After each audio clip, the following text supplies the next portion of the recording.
എല്ലാവർക്കും നമസ്കാരം. കേരളം ഉൾപ്പെടെയുള്ള രാജ്യത്തെ പല സംസ്ഥാനങ്ങളിലും ഈ അടുത്ത കാലത്ത് ജനാധിപത്യത്തിന്റെ ഏറ്റവും വലിയ ഉത്സവമായ തിരഞ്ഞെടുപ്പ് നടക്കുകയുണ്ടായല്ലോ.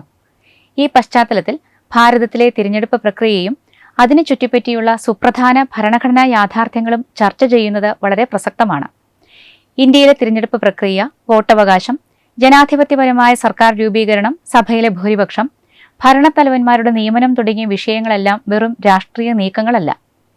അവ ഇന്ത്യൻ ഭരണഘടനയുടെ ആഴത്തിലുള്ള തത്വങ്ങളുമായി നേരിട്ട് ബന്ധപ്പെട്ടവയാണ്. രാജ്യത്തിന്റെ സുസ്ഥിരതയ്ക്കും ശക്തമായ ഭരണത്തിനും അടിത്തറയിടുന്ന ഈ വിഷയങ്ങളെ ഇന്ത്യൻ ഭരണഘടന, ജനപ്രാതിനിധ്യ നിയമങ്ങൾ, സുപ്രീം കോടതിയുടെ ചരിത്രപ്രസിദ്ധമായ വിധികൾ എന്നിവയുടെ പശ്ചാത്തലത്തിൽ നമുക്ക് വിശദമായി പരിശോധിക്കാം. ഇന്ത്യ ഒരു പാർലമെന്ററി ജനാധിപത്യ റിപ്പബ്ലിക്കാണ്. ലോകത്തിലെ ഏറ്റവും വലിയ ജനാധിപത്യ രാജ്യമാണ് നമ്മുടേത്. ജനങ്ങൾ തിരഞ്ഞെടുക്കുന്ന പ്രതിനിധികളിലൂടെ സർക്കാർ രൂപീകരണം എന്നതാണ് ഭരണഘടനയുടെ അടിസ്ഥാന തത്വം. ഇന്ത്യൻ ജനാധിപത്യ വ്യവസ്ഥയുടെ ഹൃദയമാണ് തിരഞ്ഞെടുപ്പ്. ഈ ഭരണഘടനാ നിർദ്ദേശം പ്രാവർത്തികമാക്കുന്നതിനായി 2 പ്രധാന നിയമങ്ങളാണ് നിലവിലുള്ളത്. ജനപ്രാതിനിധ്യ നിയമം 1950, ജനപ്രാതിനിധ്യ നിയമം 1951 എന്നിവയാണ് അവ. ഇവ രണ്ടും ഇന്ത്യയിലെ തിരഞ്ഞെടുപ്പ് സംവിധാനത്തിന്റെ 2 വ്യത്യസ്ത ഭാഗങ്ങളെ നിയന്ത്രിക്കാൻ കൊണ്ടുവന്ന നിയമങ്ങളാണ്. 1950 നിയമം പ്രധാനമായും വോട്ടർമാരെയും മണ്ഡല സംവിധാനത്തെയും സംബന്ധിച്ചതാണ്. അതായത് ആരെ വോട്ടർ പട്ടികയിൽ ഉൾപ്പെടുത്താം, ആർക്കാണ് വോട്ട് ചെയ്യാനുള്ള അവകാശമുള്ളത്, ഒരു വ്യക്തി ഏത് മണ്ഡലത്തിലെ വോട്ടറാകണം, ലോക്സഭയുടെയും നിയമസഭയുടെയും മണ്ഡലങ്ങളും സീറ്റുകളും എങ്ങനെ ക്രമീകരിക്കണം തുടങ്ങിയ കാര്യങ്ങൾ ഈ നിയമം കൈകാര്യം ചെയ്യുന്നു. ലളിതമായി പറഞ്ഞാൽ ആർക്കാണ് വോട്ട് ചെയ്യാനുള്ള അവകാശമുള്ളത് എന്ന ചോദ്യത്തിനുള്ള ഉത്തരമാണ് 1950 നിയമം നൽകുന്നത്. മറുവശത്ത് 1951 നിയമം തിരഞ്ഞെടുപ്പ് നടത്തിപ്പുമായി ബന്ധപ്പെട്ടതാണ്. തിരഞ്ഞെടുപ്പ് പ്രഖ്യാപനം, നാമനിർദ്ദേശം, പരിശോധന, നാമനിർദ്ദേശം പിൻവലിക്കൽ, വോട്ടെടുപ്പ്, വോട്ടെണ്ണൽ, ഫലപ്രഖ്യാപനം, സ്ഥാനാർത്ഥികളുടെ യോഗ്യതയും അയോഗ്യതയും, കറപ്റ്റ് പ്രാക്ടീസസ്, തിരഞ്ഞെടുപ്പ് കുറ്റകൃത്യങ്ങൾ, ഇലക്ഷൻ പെറ്റീഷൻ എന്നിവയെല്ലാം ഈ നിയമത്തിലാണ് ഉൾപ്പെടുന്നത്. അതായത് തിരഞ്ഞെടുപ്പ് എങ്ങനെ നടത്തണം, ആർക്ക് മത്സരിക്കാം, തർക്കങ്ങൾ എങ്ങനെ പരിഹരിക്കണം എന്ന ചോദ്യങ്ങൾക്ക് ഉത്തരം നൽകുന്ന നിയമമാണ് 1951 നിയമം. അതുകൊണ്ട് തന്നെ 1-ാം നിയമം തിരഞ്ഞെടുപ്പിന്റെ അടിസ്ഥാന ഘടനയും വോട്ടർ സംവിധാനവും സൃഷ്ടിക്കുമ്പോൾ 2-ാമത്തെ നിയമം യഥാർത്ഥ തിരഞ്ഞെടുപ്പ് പ്രക്രിയയും അതുമായി ബന്ധപ്പെട്ട തർക്കപരിഹാരവും നിയന്ത്രിക്കുന്നു എന്ന് കാണാം. ഭരണഘടനാ പ്രകാരം 18 വയസ്സ് തികഞ്ഞ എല്ലാ പൗരന്മാർക്കും സാർവത്രിക പ്രായപൂർത്തി വോട്ടവകാശം ഉറപ്പു നൽകപ്പെട്ടിരിക്കുന്നു. നിയമപ്രകാരം അയോഗ്യതയൊന്നുമില്ലാത്തവർക്ക് വോട്ട് ചെയ്യാനുള്ള അവകാശമുണ്ടെന്നാണ് ഈ വ്യവസ്ഥ പറയുന്നത്. ഇന്ത്യയിൽ വോട്ട് ചെയ്യാനുള്ള പ്രായം 21 വയസ്സിൽ നിന്നും 18 വയസ്സായി കുറച്ചത് 1988 61-ാം ഭരണഘടനാ ഭേദഗതി നിയമം വഴിയാണ്. ഒരു വ്യക്തിക്ക് വോട്ടർ പട്ടികയിൽ പേര് ചേർക്കുന്നതിനും വോട്ട് ചെയ്യുന്നതിനും താഴെ പറയുന്ന സാഹചര്യങ്ങളിൽ അയോഗ്യത കൽപ്പിക്കപ്പെടുന്നു. ഒരു വ്യക്തി ഇന്ത്യൻ പൗരനല്ലെങ്കിലോ പൗരത്വം ഉപേക്ഷിക്കുകയോ അല്ലെങ്കിൽ വിദേശ രാജ്യത്തോട് കൂറ് പ്രഖ്യാപിക്കുകയോ ചെയ്താൽ വോട്ടവകാശം ഉണ്ടായിരിക്കില്ല. ഒരു വ്യക്തിക്ക് മാനസികാസ്വാസ്ഥ്യമുണ്ടെന്ന് യോഗ്യതയുള്ള ഒരു കോടതി പ്രഖ്യാപിച്ചിട്ടുണ്ടെങ്കിലും വോട്ട് ചെയ്യാൻ സാധിക്കില്ല. തിരഞ്ഞെടുപ്പുമായി ബന്ധപ്പെട്ട അഴിമതികളിലോ അതുമായി ബന്ധപ്പെട്ട മറ്റ് കുറ്റകൃത്യങ്ങളിലോ ഏർപ്പെട്ടതായി തെളിഞ്ഞാലും നിശ്ചിത കാലത്തേക്ക് അയോഗ്യതയുണ്ടാകും. തിരഞ്ഞെടുപ്പ് അഴിമതികളിൽ കുറ്റക്കാരാണെന്ന് കണ്ടെത്തുന്ന വ്യക്തികളുടെ വോട്ടവകാശം പരമാവധി 6 വർഷത്തേക്കാണ് അയോഗ്യമാക്കപ്പെടുന്നത്. ശിക്ഷിക്കപ്പെട്ടും വിചാരണ തടവുകാരായും ജയിലിൽ കഴിയുന്നവർക്കും അന്വേഷണത്തിന്റെ ഭാഗമായി പോലീസ് കസ്റ്റഡിയിലുള്ളവർക്കും വോട്ട് ചെയ്യാൻ അവകാശമില്ല. എന്നാൽ കരുതൽ തടങ്കലിലുള്ളവർക്കും പരോളിലുള്ളവർക്കും വോട്ട് ചെയ്യാം. സ്ഥിരതാമസമാക്കിയ മണ്ഡലത്തിലാണ് ഒരു വോട്ടർക്ക് വോട്ടവകാശം വിനിയോഗിക്കാനാകുക. ഈ പശ്ചാത്തലത്തിലാണ് വോട്ടവകാശത്തിന്റെ സ്വഭാവത്തെക്കുറിച്ച് ചിന്തിക്കേണ്ടി വരുന്നത്. ആർട്ടിക്കിൾ 326 വഴി സാർവത്രിക പ്രായപൂർത്തി വോട്ടവകാശം ഭരണഘടന അംഗീകരിക്കുന്നുണ്ടെങ്കിലും യഥാർത്ഥത്തിൽ ആരെ വോട്ടർ പട്ടികയിൽ ഉൾപ്പെടുത്തണം, എങ്ങനെ വോട്ട് ചെയ്യണം, തിരഞ്ഞെടുപ്പ് എങ്ങനെ നടത്തണം തുടങ്ങിയ കാര്യങ്ങൾ നിയന്ത്രിക്കുന്നത് 1950 1951 ജനപ്രാതിനിധ്യ നിയമങ്ങൾ വഴിയാണ് എന്ന് കണ്ടു. അതുകൊണ്ട് തന്നെ സുപ്രീം കോടതി പല കേസുകളിലും വോട്ടവകാശം ഒരു ഫണ്ടമെന്റൽ റൈറ്റ് അല്ല, മറിച്ച് നിയമം സൃഷ്ടിച്ച ഒരു സ്റ്റാറ്റ്യൂട്ടറി റൈറ്റ് ആണെന്ന് വ്യക്തമാക്കിയിട്ടുണ്ട്. എന്നാൽ നിയമപ്രകാരം ഈ അവകാശം നൽകിക്കഴിഞ്ഞാൽ സ്വതന്ത്രവും നീതിയുക്തവുമായ തിരഞ്ഞെടുപ്പ്, സമത്വം, സ്ഥാനാർത്ഥികളുടെ പശ്ചാത്തലം അറിയാനുള്ള വോട്ടറുടെ അവകാശം, രഹസ്യ വോട്ടെടുപ്പ് തുടങ്ങിയവയെല്ലാം ഭരണഘടനാപരമായ അവകാശങ്ങളുമായി ചേർന്ന് പ്രവർത്തിക്കാൻ തുടങ്ങും. അതായത് വോട്ടവകാശത്തിന്റെ ഉറവിടം പ്രധാനമായും നിയമത്തിലായിരുന്നാലും അതിന്റെ പ്രവർത്തനം ഭരണഘടനയുടെ ജനാധിപത്യ ആത്മാവുമായി ആഴത്തിൽ ബന്ധപ്പെട്ട് കിടക്കുന്നു എന്ന് ചുരുക്കം. ആർക്കാണ് വോട്ട് ചെയ്യാനാവുക എന്നും വോട്ടവകാശത്തിന്റെ സ്വഭാവവും കണ്ടുകഴിഞ്ഞു. ഇനി ആർക്കാണ് തിരഞ്ഞെടുപ്പിൽ മത്സരിക്കാൻ സാധിക്കുന്നത് എന്ന് നോക്കാം. ആർക്കെല്ലാം തിരഞ്ഞെടുപ്പിൽ മത്സരിക്കാമെന്നതും ഭരണഘടനയും ജനപ്രാതിനിധ്യ നിയമവും നിയന്ത്രിക്കുന്ന വിഷയമാണ്. ലോക്സഭാ അംഗമാകാൻ ഇന്ത്യൻ പൗരനായിരിക്കണം, കുറഞ്ഞത് 25 വയസ്സ് പൂർത്തിയായിരിക്കണം. രാജ്യസഭാ അംഗമാകാൻ കുറഞ്ഞ പ്രായം 30 വയസ്സാണ്. നിയമസഭാ അംഗമാകാൻ ഇന്ത്യൻ പൗരത്വവും കുറഞ്ഞത് 25 വയസ്സും ആവശ്യമാണ്. ലെജിസ്ലേറ്റീവ് കൗൺസിൽ അംഗമാകാൻ കുറഞ്ഞ പ്രായം 30 വയസ്സാണ്. ലോക്സഭാ തിരഞ്ഞെടുപ്പിൽ മത്സരിക്കുന്നവർ ഇന്ത്യയിലെ ഏതെങ്കിലും പാർലമെന്ററി മണ്ഡലത്തിലെ വോട്ടറായിരിക്കണം. നിയമസഭാ തിരഞ്ഞെടുപ്പിൽ മത്സരിക്കുന്ന ഒരാൾ ആ സംസ്ഥാനത്തെ ഏതെങ്കിലും ഒരു നിയമസഭാ മണ്ഡലത്തിലെ വോട്ടറായിരിക്കണം.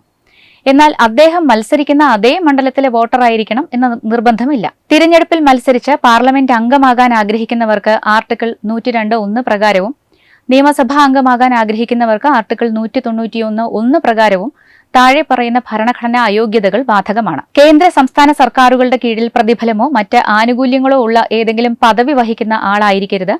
മന്ത്രിസ്ഥാനം ഇതിൽ ഉൾപ്പെടില്ല. യോഗ്യതയുള്ള ഒരു കോടതി മാനസികാസ്വസ്ഥത ഉണ്ട് എന്ന് പ്രഖ്യാപിച്ചിട്ടുള്ള വ്യക്തിയാകരുത്. കോടതി സാമ്പത്തികമായി പാപ്പരായി പ്രഖ്യാപിക്കുകയും ആ ബാധ്യതകളിൽ നിന്ന് മുക്തനാകാതിരിക്കുകയും ചെയ്യുന്ന അവസ്ഥ ഉണ്ടാകരുത്. ഏതെങ്കിലും കുറ്റകൃത്യത്തിന് 2 വർഷമോ അതിൽ കൂടുതലോ തടവ് ശിക്ഷയ്ക്ക് വിധിക്കപ്പെട്ടാൽ ആ വ്യക്തി ഉടനടി അയോഗ്യനാകും. ശിക്ഷ കഴിഞ്ഞ് പുറത്തിറങ്ങിയ ശേഷം അടുത്ത 6 വർഷത്തേക്കും തിരഞ്ഞെടുപ്പിൽ മത്സരിക്കുന്നതിനുള്ള വിലക്ക് തുടരും. ഒരു വ്യക്തി ഇന്ത്യൻ പൗരൻ അല്ലെങ്കിലോ പൗരത്വം ഉപേക്ഷിക്കുകയോ അല്ലെങ്കിൽ വിദേശ രാജ്യത്തോട് കൂറ് പ്രഖ്യാപിക്കുകയോ ചെയ്താൽ തിരഞ്ഞെടുപ്പിൽ മത്സരിക്കാൻ യോഗ്യതയുണ്ടായിരിക്കില്ല. അതേസമയം ജയിൽ ശിക്ഷ അനുഭവിക്കുന്നവർക്കും പോലീസ് കസ്റ്റഡിയിലുള്ളവർക്കും തിരഞ്ഞെടുപ്പിൽ മത്സരിക്കാവുന്നതാണ്. അങ്ങനെ പറയുമ്പോഴും 2 വർഷത്തിൽ കൂടുതൽ ശിക്ഷ ലഭിച്ചാണ് ജയിൽ ശിക്ഷ അനുഭവിക്കുന്നതെങ്കിൽ അവർക്ക് മത്സരിക്കാൻ യോഗ്യത ഉണ്ടായിരിക്കില്ല. ജനപ്രാതിനിധ്യ നിയമം 1951 വകുപ്പ് 8A പ്രകാരം വോട്ടർമാർക്ക് കോഴ നൽകുക, ജാതിയോ മതമോ പറഞ്ഞു വോട്ട് ചോദിക്കുക, സർക്കാർ ഉദ്യോഗസ്ഥരെ സ്വാധീനിക്കുക തുടങ്ങിയ തിരഞ്ഞെടുപ്പ് അഴിമതികളിൽ ഏർപ്പെട്ടതായി കണ്ടെത്തുന്ന ഒരു വ്യക്തിയെ പരമാവധി 6 വർഷത്തേക്ക് തിരഞ്ഞെടുപ്പിൽ മത്സരിക്കുന്നതിൽ നിന്നും അയോഗ്യനാക്കാം. അതിന്റെ നടപടിക്രമം ഇപ്രകാരമാണ്. ആദ്യം ഒരു സ്ഥാനാർത്ഥി തിരഞ്ഞെടുപ്പ് അഴിമതി നടത്തിയതായി ഹൈക്കോടതിയോ സുപ്രീം കോടതിയോ ഔദ്യോഗികമായി കണ്ടെത്തണം. കോടതി വിധി വന്നു കഴിഞ്ഞാൽ കേന്ദ്ര ഗവൺമെന്റ് ചുമതലപ്പെടുത്തുന്ന അതോറിറ്റി ഈ വിഷയം ഇന്ത്യൻ രാഷ്ട്രപതിയുടെ തീരുമാനത്തിനായി സമർപ്പിക്കുന്നു. ലോക്സഭാ സെക്രട്ടറി ജനറലോ അല്ലെങ്കിൽ സംസ്ഥാന നിയമസഭാ സെക്രട്ടറിമാരോ ആണ് കേന്ദ്ര ഗവൺമെന്റ് ഇതിനായി പ്രത്യേകം ചുമതലപ്പെടുത്തിയിരിക്കുന്ന അതോറിറ്റി. രാഷ്ട്രപതി ഈ വിഷയത്തിൽ അന്തിമ തീരുമാനം എടുക്കുന്നതിനു മുമ്പ് നിർബന്ധമായും ഇലക്ഷൻ കമ്മീഷൻ ഓഫ് ഇന്ത്യയുടെ അഭിപ്രായം തേടിയിരിക്കണം. ഇലക്ഷൻ കമ്മീഷന്റെ ശുപാർശയുടെ അടിസ്ഥാനത്തിൽ ആ വ്യക്തിയെ എത്ര വർഷത്തേക്ക് അയോഗ്യനാക്കണം എന്ന് രാഷ്ട്രപതി ഔദ്യോഗികമായി ഉത്തരവിറക്കുന്നു. പരമാവധി 6 വർഷം വരെ അയോഗ്യത കൽപ്പിക്കാം. ദേശീയ അടിയന്തരാവസ്ഥയിലേക്ക് നയിച്ച ഇന്ദിരാഗാന്ധി കേസിലെ 1975 അലഹബാദ് ഹൈക്കോടതി വിധി വന്ന സമയത്ത് നിയമപരമായ നടപടിക്രമം ഇതായിരുന്നില്ല. തിരഞ്ഞെടുപ്പ് അഴിമതി തെളിയിക്കപ്പെട്ടാൽ ഒരു സ്ഥാനാർത്ഥിയെ അയോഗ്യനാക്കാനുള്ള പൂർണ്ണ അധികാരം അന്ന് കോടതിക്കുണ്ടായിരുന്നു. 1975 അലഹബാദ് ഹൈക്കോടതി വിധിയിൽ നിന്നും ഇന്ദിരാഗാന്ധിയെ രക്ഷിക്കാനും അവരുടെ പ്രധാനമന്ത്രി സ്ഥാനം നിലനിർത്താനുമുള്ള രാഷ്ട്രീയ നീക്കങ്ങളുടെ ഭാഗമായാണ് ജനപ്രാതിനിധ്യ നിയമം 1951 വകുപ്പ് 8A 39 ഭരണഘടനാ ഭേദഗതി നിയമപ്രകാരം ആർട്ടിക്കിൾ 329A കൊണ്ടുവന്നത്. അതിന്റെ നാൾ വഴി ഇങ്ങനെയാണ്. തിരഞ്ഞെടുപ്പ് അഴിമതിയുടെ പേരിൽ ഇന്ദിരാഗാന്ധിയുടെ തിരഞ്ഞെടുപ്പ് അലഹബാദ് ഹൈക്കോടതി റദ്ദാക്കുകയും 6 വർഷത്തേക്ക് അവരെ അയോഗ്യയാക്കുകയും ചെയ്തു. ഹൈക്കോടതി വിധിക്കെതിരെ സുപ്രീം കോടതിയിൽ നിന്നും പൂർണ്ണമായ സ്റ്റേ ലഭിക്കാതിരുന്നതിനെ തുടർന്ന് രാജ്യത്ത് അടിയന്തരാവസ്ഥ പ്രഖ്യാപിക്കപ്പെട്ടു. സുപ്രീം കോടതി ഈ കേസിൽ അന്തിമവിധി പറയുന്നതിന് മുമ്പ് ഇന്ദിരാഗാന്ധിയെ അയോഗ്യതയിൽ നിന്ന് രക്ഷിക്കാൻ 2 വലിയ മാറ്റങ്ങൾ വരുത്തി. കോടതിക്ക് മുമ്പിൽ തെളിയിക്കപ്പെടുന്ന അഴിമതികളിൽ അയോഗ്യത കൽപ്പിക്കുന്നതിനുള്ള അധികാരം കോടതിയിൽ നിന്ന് മാറ്റി അത് മുൻ വിവരിച്ചതുപോലെ രാഷ്ട്രപതിക്കും ഇലക്ഷൻ കമ്മീഷനും നൽകുന്ന പുതിയ വകുപ്പ് 8A അതോടൊപ്പം മറ്റ് ചില ഭേദഗതികളും ജനപ്രാതിനിധ്യ നിയമം 1951 ഉൾപ്പെടുത്തി. കൂടാതെ 39 ഭരണഘടനാ ഭേദഗതി നിയമപ്രകാരം പ്രധാനമന്ത്രി, സ്പീക്കർ എന്നിവരുടെ തിരഞ്ഞെടുപ്പുകൾ ചോദ്യം ചെയ്യാൻ കോടതികൾക്ക് അധികാരമില്ലെന്ന വിവാദപരമായ നിയമവും കൊണ്ടുവന്നു. അടിയന്തരാവസ്ഥ കാലത്ത് കൊണ്ടുവന്ന ഈ ഭരണഘടനാ ഭേദഗതി സുപ്രീം കോടതി വിശദമായി പരിശോധിച്ചു.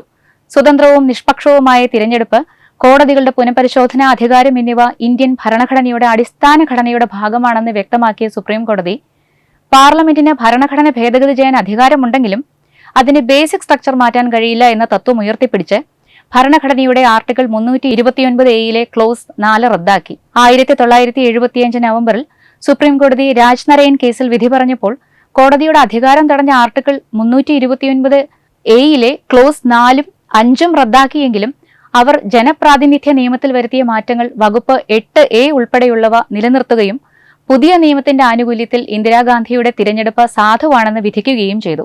1975 ഓഗസ്റ്റിലാണ് വകുപ്പ് 8A ഉൾപ്പെടെയുള്ള ഭേദഗതികൾ തിരഞ്ഞെടുപ്പ് നിയമത്തിൽ കൊണ്ടുവരുന്നത്. ഇന്ദിരാഗാന്ധിക്കെതിരെയുള്ള അലഹബാദ് ഹൈക്കോടതി വിധി 1975 ജൂണിലായിരുന്നു. അതുകൊണ്ട് തന്നെ ആ വിധിയിൽ നിന്നും അവരെ രക്ഷിക്കാൻ ഈ പുതിയ നിയമ ഭേദഗതികൾക്ക് ബോധപൂർവം മുൻകാല പ്രാബല്യം നൽകുകയായിരുന്നു.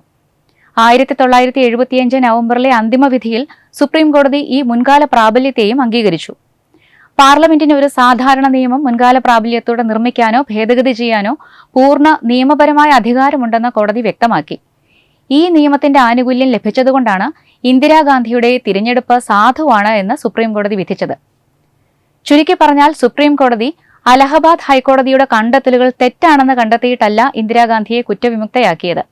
പകരം അപ്പീൽ നിലനിൽക്കുന്ന സമയത്ത് പാർലമെന്റ് പാസാക്കിയ മുൻകാല പ്രാബല്യത്തോടെയുള്ള പുതിയ തിരഞ്ഞെടുപ്പ് ഭേദഗതി നിയമങ്ങൾ അടിസ്ഥാനമാക്കിയാണ് കോടതി വിധി പറഞ്ഞത്. അങ്ങനെ നിയമത്തിന്റെ പുതിയ വ്യാഖ്യാനങ്ങളിലൂടെ ഭരണകൂടം തങ്ങളുടെ അധികാരം കാത്തുസൂക്ഷിച്ച ഒരു കാലഘട്ടമായിരുന്നു അത്. എന്നാൽ ഈ അടിയന്തരാവസ്ഥാ ചരിത്രത്തിനും എത്രയോ മുൻപ് 1960കളുടെ ഒടുവിൽ തന്നെ ഇന്ത്യൻ ജനാധിപത്യം മറ്റൊരു കടുത്ത പ്രതിസന്ധി നേരിട്ടു തുടങ്ങിയിരുന്നു. ജനവിധി അട്ടിമറിച്ച് പണത്തിനും പദവിക്കും വേണ്ടി ജനപ്രതിനിധികൾ കൂട്ടത്തോടെ പാർട്ടി മാറുന്ന ആയാറാം ഗയാറാം സംസ്കാരം രാജ്യത്ത് അസ്ഥിരത വിതച്ചിരുന്നു. ഈ രണ്ട് വലിയ പ്രതിസന്ധികൾക്കും, അതായത് അടിയന്തരാവസ്ഥയുടെ കരിനിയമങ്ങൾക്കും അതിനു മുൻപേ തുടങ്ങിയ കൂറുമാറ്റ രാഷ്ട്രീയത്തിനും ഒരുമിച്ച് ഇന്ത്യ എങ്ങനെയാണ് നിയമപരമായ മറുപടി നൽകിയതെന്നും ജനതാ പാർട്ടിയുടെ വരവും കൂറുമാറ്റ നിരോധന നിയമത്തിന്റെ ജനനവും മറ്റും അടുത്ത ഭാഗത്തിൽ വിവരിക്കാം. HIV അണുബാധ സന്തോഷപൂർണമായ ഒരു ജീവിതത്തിന് തടസ്സമല്ല. HIV അണുബാധയ്ക്ക് ഫലപ്രദമായ ചികിത്സ ഇന്ന് ലഭ്യമാണ്. ഇതിന് യഥാസമയം അണുബാധ കണ്ടെത്തുന്നതും കാലേക്കൂട്ടി ചികിത്സ നടത്തേണ്ടതും അത്യാവശ്യമാണ്. സൗജന്യമായ ചികിത്സയും മാർഗനിർദ്ദേശങ്ങളും സർക്കാർ ആശുപത്രികളിലെ ART അഥവാ ഉഷസ് കേന്ദ്രങ്ങളിൽ ലഭ്യമാണ്. ആരോഗ്യ സംരക്ഷണം ഓരോരുത്തരുടെയും ഉത്തരവാദിത്തമാണ്.